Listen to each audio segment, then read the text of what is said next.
सिकंदर की विजय यात्रा चालू थी। वह निकल पड़ा था अपने छोटे से राज्य मैसेडोनिया से पूरी दुनिया जीतने। उसने एथेंस जीत लिया।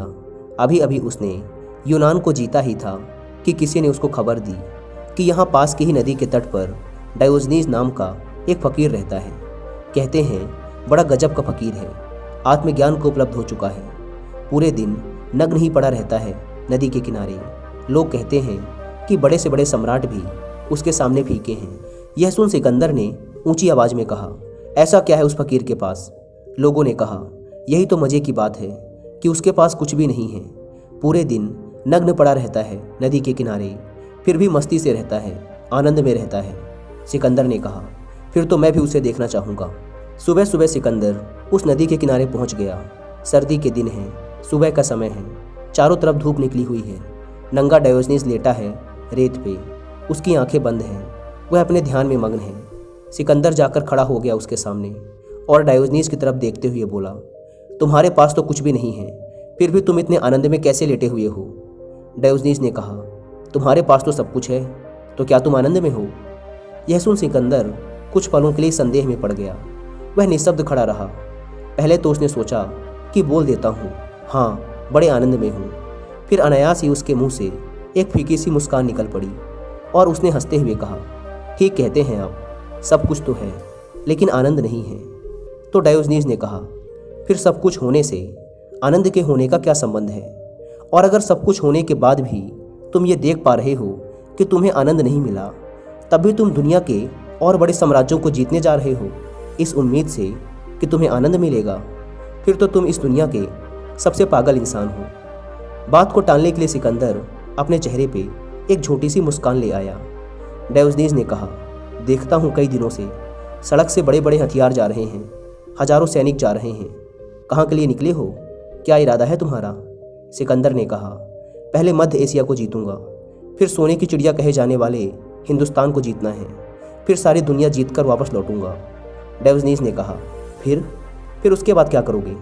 सिकंदर ने कहा, बस आखिर में सब जीतकर आराम करना चाहता हूँ, पूर्ण रूप से आराम करना चाहता हूँ। यह सुन डायोजनीज ने जोर से आवाज़ लगाकर अपने कुत्ते को बुलाया, जो उसकी कुटिया के भीतर आराम से लेटा हुआ था।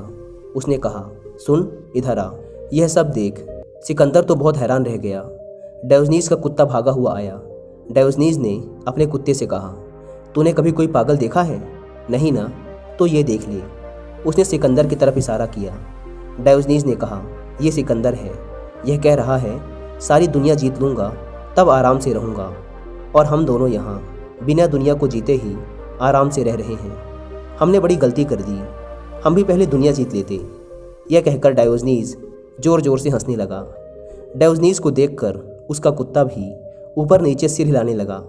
सिकंदर को लगा जैसे डायोजनीज और उसका कुत्ता दोनों ही उस पर हंस रहे हों, उसकी मूर्खता पर हंस रहे हों। डायोजनीज ने कहा, अगर तुम्हें आराम से ही रहना है तो मैं इस बात का सबूत हूँ कि बिना दुनिया जीते और बिना किसी संसाधन के भी आनंद में रहा जा सकता है। मैं तो बिल्कुल आनंद में ही जी रहा हूँ। फिर तुम भी आ जाओ, मेरा झोपड़ा काफ़ी बड़ा है, इसमें हम तीनों बड़े आराम से रह सकते हैं। तुम भी आराम करो, आओ और आकर लेट जाओ मेरे बगल में आराम से। सिकंदर ने कहा, निमंत्रण के लिए धन्यवाद, लेकिन मुझ में इतना साहस नहीं कि मैं तुम्हारी तरह नदी के किनारे नग्न पड़ा रह सकूं। लोग कहते हैं कि सिकंदर दुनिया का सबसे साहसी इंसान है, लेकिन आज मैं कहता हूं कि डायोजनीज इस दुनिया का सबसे साहसी इंसान है। सिकंदर में इतना साहस नहीं कि वो डायोजनीज बन सके, लेकिन एक बात कहना चाहूँगा कि अगर मुझे अगला जन्म मिला तो मैं सिकंदर नहीं बल्कि डायोजनीज बनना चाहूँगा, ताकि मुझ में भी इतना साहस आ सके कि मैं नग्न अवस्था में किसी नदी के किनारे बिना किसी चिंता के पड़ा रह सकूं और उस आनंद को भोग सकूं जिसे अभी तुम भोग रहे हो। डायोजनीज ने कहा, लेकिन ये तुम इसी जन्म में कर सकते हो, अभी कर सकते हो। सिकंदर ने कहा, लेकिन बीच से कैसे लौट सकता हूँ? अभी तो जाना ही पड़ेगा। अब तो निकल ही चुका हूँ दुनिया जीतने, अब तो जीतनी ही पड़ेगी। यह सुन डायोजनीज जोर से हंसा और बोला, दुनिया की यात्रा कभी पूरी नहीं होती, और जिसे लौटना हो आधे रास्ते से ही लौटना पड़ता है, क्योंकि जब ज़िंदगी का सफ़र शुरू होता है तो समझ नहीं होती, और जब सफ़र पूरा हो जाता है तो समय हाथ से निकल चुका होता है। इसलिए आज तक जो भी लौटा है बीच रास्ते से ही लौटा है। और क्या भरोसा, जिंदगी पूरी हो जाए और यात्रा पूरी ना हो तो तुम आ ही ना पाओ। सिकंदर ने कहा, नहीं, ऐसा ना होगा। मैं पूरी कोशिश करूँगा कि लौटते वक्त फिर मिलूँ। डायोजनीज सिकंदर की तरफ इशारा करते हुए अपने कुत्ते से फिर कहने लगा, ध्यान रखना, ये अपन से वादा कर रहा है। हालांकि इंसान के वायदे का क्या भरोसा, आज है कल मौत आ जाए, क्या भरोसा। लेकिन इसे लग रहा है कि सब कुछ इसके हिसाब से ही चलेगा। सिकंदर ने कहा, मैं बहुत खुश हुआ आपसे मिलकर, आपको कभी भुला ना पाऊंगा। इतना हिम्मत वाला और निर्भीक आदमी मैंने अपनी ज़िंदगी में कभी नहीं देखा। डायोजनीज अभी भी आराम से लेटा हुआ है। सिकंदर उसके सामने खड़ा है। सिकंदर ने कहा, मैं तुम्हारे लिए क्या कर सकता हूँ? मैं एक सम्राट हूँ, मेरे पास सब कुछ है। डायोजनीज ने कहा, तुम मेरे लिए क्या कर सकते हो? मेरे लिए करने को कुछ बचा ही नहीं। बस मुझ पर एक कृपा करो, थोड़ा धूप छोड़कर खड़े हो जाओ। मस्त धूप आ रही थी, लेकिन तुम बाधा बनकर खड़े हो गए। बस इतनी सी कृपा करो कि थोड़ा सा किनारे हो जाओ और मुझ पर धूप आने दो। और ध्यान रहे कि किसी बेचारी की धूप मत छीन लेना। तुम आदमी बड़े खतरनाक मालूम पड़ते हो, तुम किसी की भी धूप छीन सकते हो। तुम्हारे हाथ में तलवार है बड़ी खतरनाक। सिकंदर ऊपर से हंसता हुआ लेकिन भीतर से रोता हुआ वहाँ से विदा ले लिया। डायोजनीज की बातों ने तो उसके दिल पर चोट कर ही दी थी। अंदर घाव तो हो ही गया था। बात तो चोट खा ही गई थी उसे कि एक नंगा इंसान जिसके पास कुछ भी नहीं है वह आनंद को उपलब्ध हो गया, लेकिन उसके पास सब कुछ होते हुए भी वह दुखी है। उसके मन में इस बात की बड़ी पीड़ा थी। सिकंदर मन में रोता हुआ मगर ऊपर से हंसता हुआ लौट आया। उसके सेनापतियों ने उससे कहा कि उसकी हंसी आज बड़ी झूठी मालूम पड़ रही है। फिर सिकंदर ने पूरा मध्य एशिया जीता। राजा पोरस से उसका एक बहुत भयंकर युद्ध हुआ। उसके बाद वह अकूत संपदा लेकर लौटा। सोचा था लौटते वक्त डायोजनीज से जरूर मिलूंगा, पर ऐसा ना हो सका। लौटते वक्त रास्ते में ही बेबीलोन नाम के शहर में रहस्यमय ढंग से सिकंदर की मौत हो गई। हम में से भी बहुत से लोग बाहर की खोज की यात्रा पर निकलते हैं, पर रास्ते में ही चूक जाते हैं, कभी भीतर तक पहुंच ही नहीं पाते। सिकंदर भी नहीं पहुंच पाया था। मरते वक्त उसे भी डायोजनीज का ख्याल तो हुआ ही होगा कि कहा था उस नंगे फकीर ने कि पता नहीं लौट पाओ या ना लौट पाओ, इसलिए अभी आराम कर लो, जिंदगी का कोई भरोसा नहीं।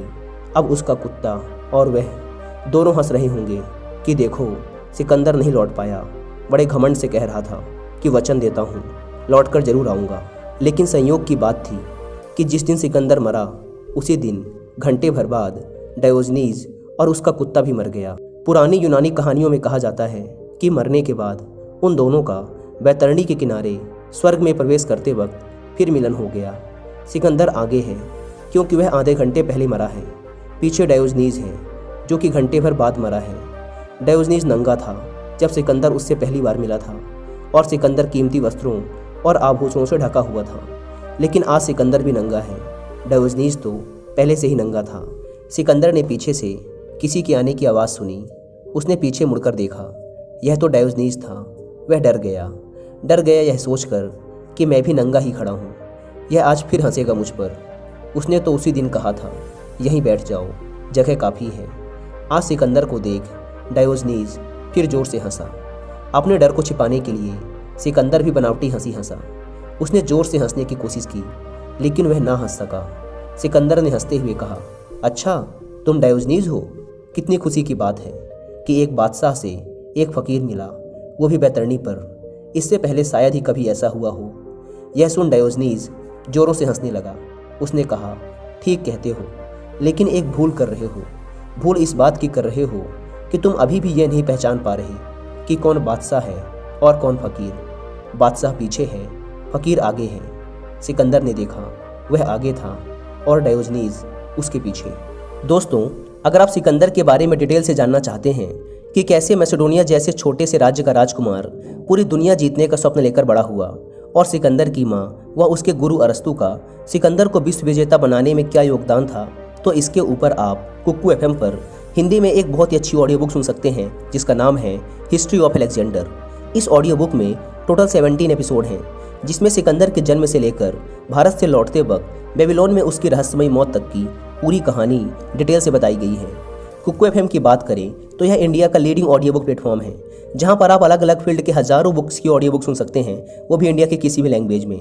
नॉर्मली कुकू एफएम के पूरे 1 साल का सब्सक्रिप्शन पड़ता है 399 रुपीज़ का, लेकिन यदि आप डिस्क्रिप्शन एंड पिन कमेंट पर दिए गए लिंक से इस ऐप को डाउनलोड करके उसमें हमारा कूपन कोड WI50 यूज़ करते हैं तो आपको मिलेगा सीधे 50% का डिस्काउंट, यानी कि सिर्फ 199 रुपीज़ में आप पूरे 1 साल तक कुकू एफएम के हज़ारों ऑडियो बुक्स की लाइब्रेरी के एक्सेस पा सकते हैं। लेकिन यह 50% डिस्काउंट वाला ऑफर सिर्फ पहले 250 लोगों के लिए ही वैलिड है, इसलिए देर न करें। Link description and pin comment पर दी गई है। ऐप को डाउनलोड कर WI50 कूपन कोड का फ़ायदा उठाएं। आइए अपनी कहानी पर वापस लौटते हैं। डायोजनीज ने कहा, कहाँ है तुम्हारा धन, कहाँ है वो वस्त्र जो तुम मेरे पास पहन कर आए थे? तुम लेकर क्या आए हो? सब कुछ तो खोकर ही आए हो। लेकिन मैं कुछ भी खोकर नहीं आया, क्योंकि अंत में जो कुछ भी खोया जा सकता था वो मैंने पहले ही छोड़ दिया था। मेरे पास केवल बचा ही वही था जिसे खोया नहीं जा सकता था। लेकिन तुमने तो अपनी पूरी ज़िंदगी इकट्ठा ही वही किया है जो खोने के लिए बना है। कहाँ है तुम्हारे महल, कहाँ है तुम्हारे सैनिक, कहाँ है तुम्हारा जीता हुआ भूभाग? तुम भी नग्न ही खड़े हो। यही सोचकर हमने वो सब पहले ही छोड़ दिया था जो छूट सकता था।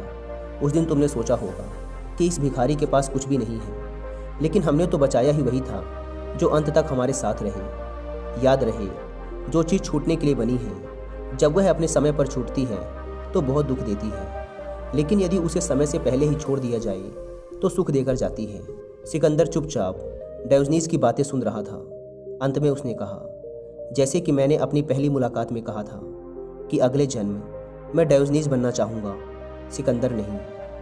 इसके बाद सिकंदर पीछे मुड़ जाता है और अपने रास्ते पर आगे बढ़ने लगता है, और डायोजनीज वहीं खड़ा खड़ा सिकंदर को जाते हुए देखता रहता है।